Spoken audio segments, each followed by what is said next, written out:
புனித யோவான் எழுதிய நற்செய்தியிலிருந்து வாசகம். அதிகாரம் 7, இறைவசனங்கள் 40 முதல் 52 வரை. கூட்டத்தில் சிலர் இவ்வார்த்தைகளை கேட்டு, வரவேண்டிய இறைவாக்கினர் உண்மையில் இவரே என்றனர். வேறு சிலர், மெசியா இவரே என்றனர். மற்றும் சிலர், கலிலேயாவிலிருந்தா மெசியா வருவார், தாவீதின் மரபிலிருந்தும் அவர் குடியிருந்த பெத்லகேம் ஊரிலிருந்தும் மெசியா வருவார் என்றல்லவா மறைநூல் கூறுகின்றது என்றனர். இப்படி அவரை குறித்து மக்களிடையே பிளவு ஏற்பட்டது. சிலர் அவரை பிடிக்க விரும்பினர், ஆனால் யாரும் அவரை தொடவில்லை. தலைமை குருக்களும் பரிசேயர்களும் அனுப்பியிருந்த காவலர்கள் அவரிடம் திரும்பி வந்தார்கள். அவர்கள் காவலரிடம், ஏன் அவனை பிடித்து கொண்டு வரவில்லை என்று கேட்டார்கள். காவலர் மறுமொழியாக, அவரை போல எவரும் என்றுமே பேசியதில்லை என்றனர்.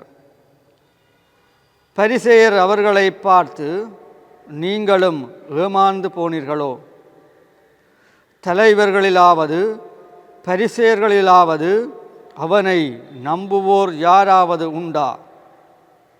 இம்மக்கள் கூட்டத்துக்கு திருச்சட்டம் தெரியாது, அவர்கள் சபிக்கப்பட்டவர்கள் என்றனர். அங்கிருந்த பரிசேயரில் ஒருவர் நிக்கதேம். அவரே முன்பு ஒரு நாள் இயேசுவிடம் வந்தவர். அவர் அவர்களிடம், ஒருவரது வாக்குமூலத்தை கேளாது, அவர் என்ன செய்தார் என்று அறியாது ஒருவருக்கு தீர்ப்பு அளிப்பது நமது சட்டப்படி முறையாகுமா என்று கேட்டார். அவர்கள் மறுமொழியாக, நீரும் கலிலேயரா என்ன? மறைநூலை துருவி ஆய்ந்து பாரும், அப்போது கலிலேயாவிலிருந்து இறைவாக்கினர் யாரும் தோன்றுவதில்லை என்பதை அறிந்து கொள்வீர் என்றார்கள். கிறிஸ்து வழங்கும் நற்செய்தி.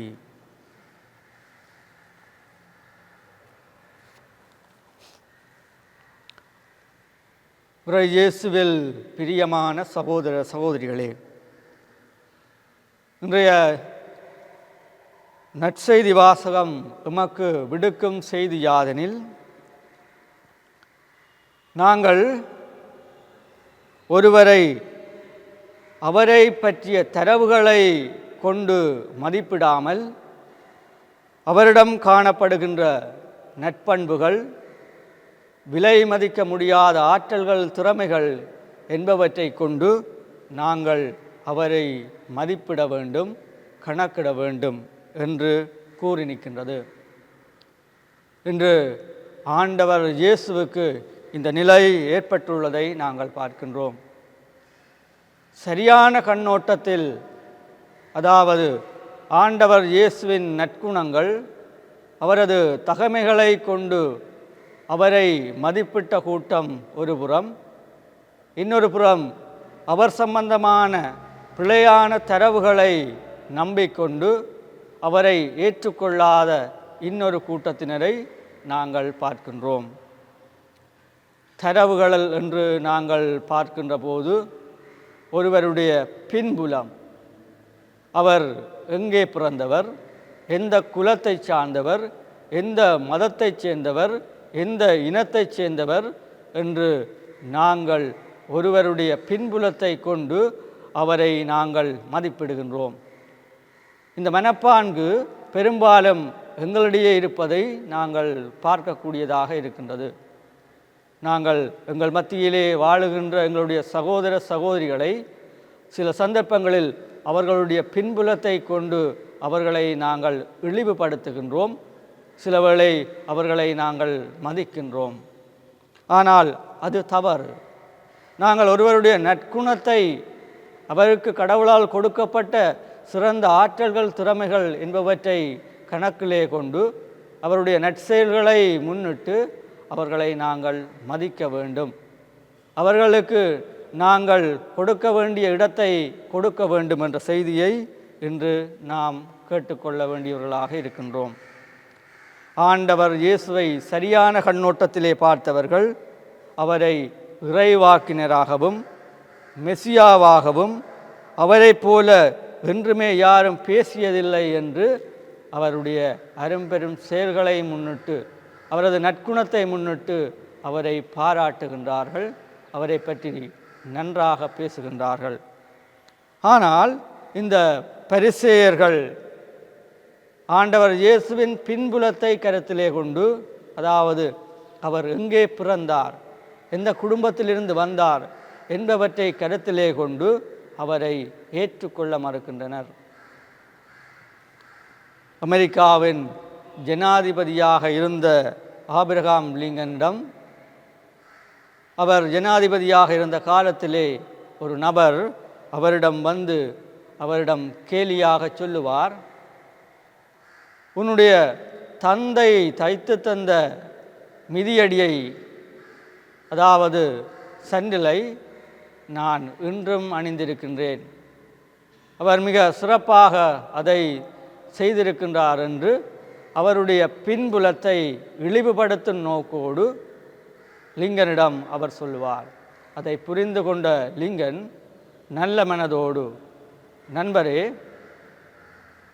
இந்த மிதியடியை பற்றி சொல்லுகின்றீர், என்னுடைய தந்தை இறந்து பல ஆண்டுகள் ஆகிவிட்டன, அப்படி இருந்தும் அவரால் செய்யப்பட்ட இந்த மிதியடி இன்றும் சிறப்பாக இருக்கின்றது என்று சொன்னால் என்னுடைய தந்தை எவ்வளவு சிறந்த தொழிலாளி என்று பாருங்கள்.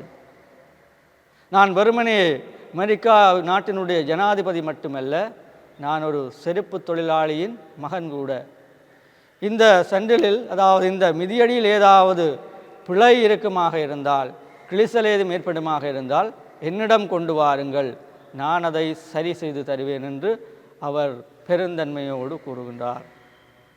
அன்புக்குரியவர்களே, சில சந்தர்ப்பங்களில் நாங்கள் தண்ணீருக்கு மேலே இருக்கின்ற தாமரையை பற்றி, அதனுடைய அழகை பற்றி, அதனுடைய சிறப்பை பற்றி பார்க்காமல் அது எங்கிருந்து முளைத்து வருகின்றது, அதாவது அது சேற்றிலிருந்து முளைத்து வரும், அந்த சேற்றை பார்த்து நாங்கள் தாமரையை இழிவுபடுத்துகின்றோம். ஆகவே இந்த கீழ்த்தரமான எதிர்மறையான எண்ணங்களை எங்களிடமிருந்து அகற்றி மற்றவர்களை அவர்களுடைய தரவுகளை கொண்டு மதிப்பிடாமல் அவர்களுடைய சிறந்த நற்பண்புகளை கொண்டு மதிப்பிட்டு அவர்களை ஏற்றுக்கொண்டு வாழ வரம் கேட்டு தொடர்ந்து மன்றாடுவோம்.